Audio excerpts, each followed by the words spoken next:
Bismillah Rahman Rahim. Assalamu alaikum class. I welcome you to English grade 8 video lessons. I'm your English teacher Zia. I hope that you're doing well. Students, we are going to cover a student's learning outcome, and we are dealing with our unit 5. We are going to talk about the competency of reading and critical thinking. This is our lecture 4B, and our topic is on formal letter writing. Now, let's read our student's learning outcome and see what we are supposed to do. So, our SLO is reading to identify, analyze, and structure an application, letter, or report. Students, in this lesson, we will be talking about letter only, and we will deal with application and report later on in any other lesson. We will be just reading these formal letter and especially the letter in the lesson to identify, to analyze, and to see that how we can structure any formal letter. Since this is all about reading and critical thinking, so we will limit ourselves to reading. And then in the writing competency of this lesson of this unit 5, we will be talking about how we can write a formal or informal letter or application. Now, let's get started. Here is your vertical linkage and moving on with our brainstorming session. Now, in today's brainstorming activity, my dear learners, you need to be very much attentive and answer this question. Think about a moment, pause the video, and think that what do you think a letter looks like? Have you ever seen one? Have you ever written or received any letter? Are you familiar with the word letter? Good. Let's move on. Let's talk about what is a letter first. Let's read it and define it. So, a letter is a written message. It is a message that is written on the paper. That can be handwritten or printed on paper. It is usually sent to the receiver via mail or post in an envelope, although this is not a requirement as such. So we know that a letter is something, any message that you can write with your hands, or you can also type it on the paper and you send it to the receiver, to the person who you want to send the message to, through. Via means through the mail, or you can also send it through a post. It's usually covered in an envelope for its safety with the address and different important information. Now, this is what a letter is. Now, there are two kinds, my dear learners, formal letter and informal letter. And today we will be seeing a formal letter. Now, any such message that is transferred via post is a letter, a written conversation between two persons. You can memorize this. A letter is a written conversation between two persons. So, this is the whole definition of a letter. This is how you can define it. Now, let's talk about a formal letter. Now, a formal letter, let's focus on the word formal over here. This is a polite and serious letter written for a specific purpose. It means that the tone and the language of a formal letter is polite and it is serious. And this is written for a purpose. There is a very strong and specific particular reason and purpose for writing this letter, and this is called your formal letter. It's like talking to someone important in a respectful way, but on paper. This is just like you're talking to your seniors, you're talking to serious persons with authority and with a good status, and you're talking to them on paper. This is what a formal letter is. Now, let's talk about another type of letter, which is an informal letter, which is opposite to formal letter. Let's see how we can define it. And informal letters the informal letters are personal.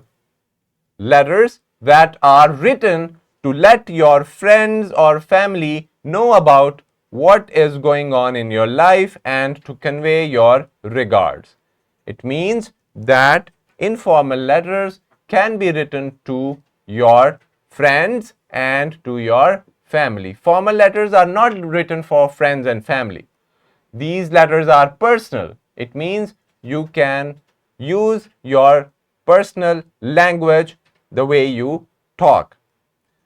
Now, the language used in an informal letter is casual and personal. So, there's no formality in informal letters. They are casual, they are normal, just like the way you talk to your friends and family and your acquaintances. Now, this is what an informal letter is. Now, let's read the formal letter that is included in the textbook.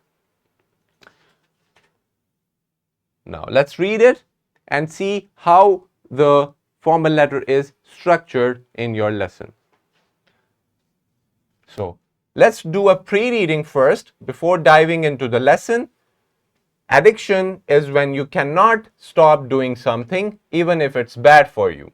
Since the chapter is about cell phone addiction, it might start as a choice, but then your brain wants it all the time. This can be about drugs, games, or other things. It can hurt your body, mind, and how you get along with others. People need different kinds of help to get better and stop the addiction. Now, let's think about a question, a pre-reading question. Why is an addiction harmful? What do you think about it?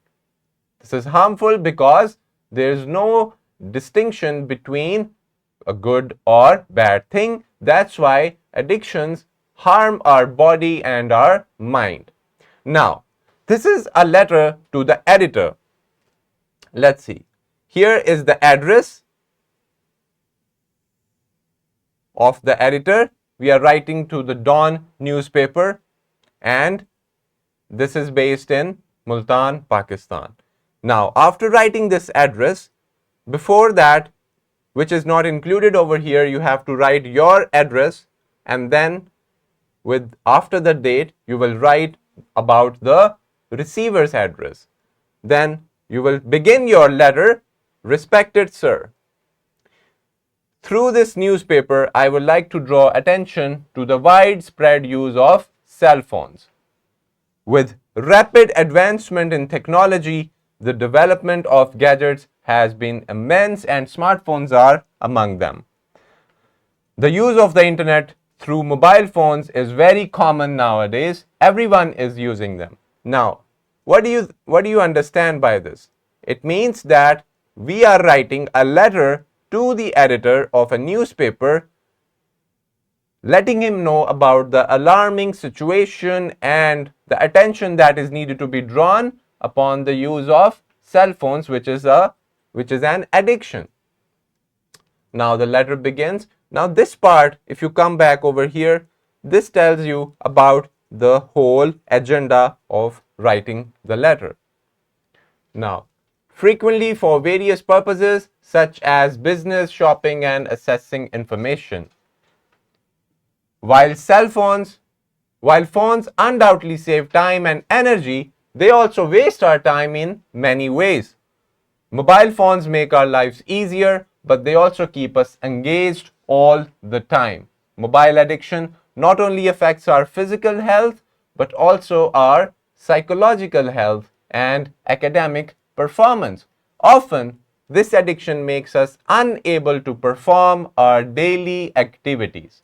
We use mobile phones to get rid of our boredom, but when cell phones use become an addiction, it causes stress. According to research, internet addiction is similar to drug addiction. Long periods of sitting in front of a computer or a cell phone with an internet connection lead to isolation, stress, obesity, and laziness. We hear almost every day about incidents caused by excessive mobile phone use. New and advanced video games make children incapable of doing anything else. Intense playing of video games has caused the loss of many lives. Video game addiction has become a serious issue, and those who try to overcome it become victims. Intense playing of video games has become an alarming situation, as it only causes loss of lives but also leads to people harming their family members. Furthermore, it greatly affects the academic performance of students. Now we are talking about the cause and effect of using mobile phones over here. Before moving on to the next slide, the remaining part of the letter, think about this while reading question. How is mobile phone addiction affecting our lives? Now, we know that it is affecting our lives in numerous ways. It's affecting our body, our mind, and it is allowing us to be stuck on the phone with an internet connection, and we are wasting our times. We are not doing our tasks on time. So you can come up with all those reasons. Now, why the person is writing this letter to the editor? So that it can be published, or the editor write any piece in the newspaper, so the people can read it and then understand the gravity of the situation, that cell phone addiction is very much dangerous. Now let's read this last part of the lesson. While students are expected to use technology for their academics, they are becoming fully reliant on the internet to obtain information or complete assignments and projects. As a result, they face a lot of pressure. Teenagers are using cell phones to an extreme level, which leads to insomnia and ultimately results in depression and anxiety. This, in turn, affects their social and personal growth. Frequent checking of cell phones also cause insomnia. Through this newspaper, I would like to appeal to government officials to take steps to control this addiction. The government must take necessary measures, such as banning certain social apps and websites and conducting awareness campaigns to address this issue. I also request parents to monitor their children's usage of technology before it is too late. Kindly give my point of view enough space in your daily newspaper. At the end, this is our enclosing part where we say thanks sincerely and your name. Now, students, you have seen that this letter was written to the editor of the newspaper, who can put this valuable information and the writer's message in the newspaper so that people can read it. You can also write such formal letters to different important personnel so that your message is widespread.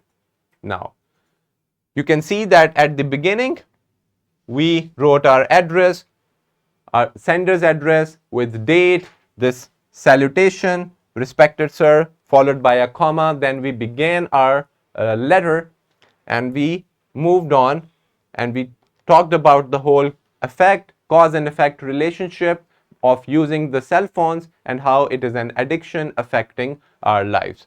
At the end, you can see that this is the closing remarks, the last line, and then the closure of the letter. Now the tone, the language, as you know, as you have read it with me, it is very simple, it was very important. The tone is serious and very polite.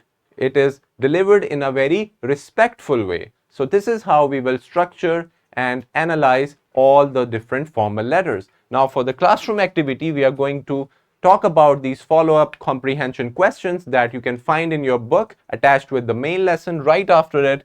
Let's read this. You have to solve them by yourselves. You can pause the video, take a screenshot, or write all these questions and write their answers. Number one is, how is a cell phone useful?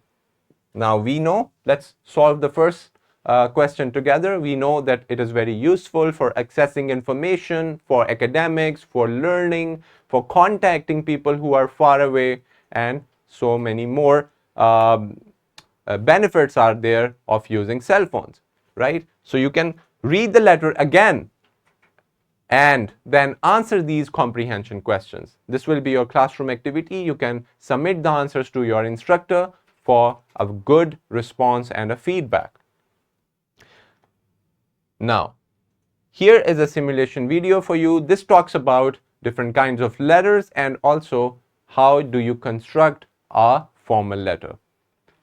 Now, here is your worksheet where you will read the whole format of the formal letter in the block format, where all the things, the address, sender's address, receiver's address, date, salutations, everything is on the left. This is what we call a full block letter format. This is what you are going to see in the worksheet. And now for the homework, you will read the different kind of formal letters attached so that you can be aware of all how do we write a good formal letter and how do we structure it. Now, at the end, all these resources are available in the description of the video. You can access them easily and put your knowledge and understanding into practice. Thank you for listening, students. I hope that you have covered the students' learning outcome of reading, analyzing, and identifying different formal letters. See you in the next video lesson with another SLO. Take care of yourselves. Allah Hafiz.